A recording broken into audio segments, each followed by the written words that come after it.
हजार हजार एकर जमीर धान फसल वर्षार नष्ट होउछि जो चाषीर धान अमल हो जाइछि ता पाखरे टोकन नाही किंतु जहार धान अमल होई नाही ताकू टोकन दिया जाइछि।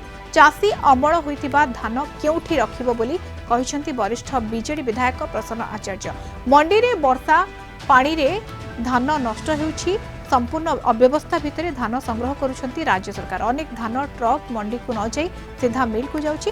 वर्षा रे धानर रंग बदली जिवो एफएक्यू क्वालिटी रहिबो नाही या द्वारा चाषी क्षति सहिबे। चाषी बाध्य होई दलाल मानकु धान बिक्री करबो बोली से कहिसंती। दलाल को नियंत्रण करंतु सरकार। मंडी रे केमिति चाषी को धान सुरक्षित रहिबो से उपरे युद्धकालीन भितर पदक्षेप नियंतु। सरकार कहिथिले कटनी छटनी हेबो नाही किंतु कटनी छटनी एबे भी हेउछि बोली प्रसन्न आचार्य कहिसंती।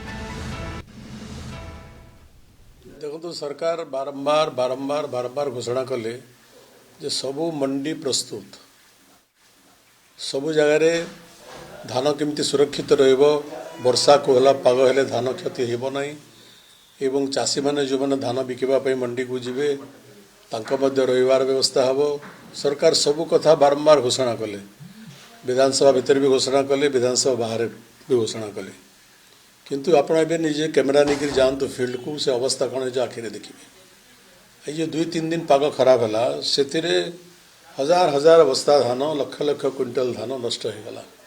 गोटे लोभनीय चित्ताकर्षक घोषणा सरकार करते बहुत जाकजमक सोलार आरंभ कले जे इनपुट सब्सिडी देवे बोलिकी।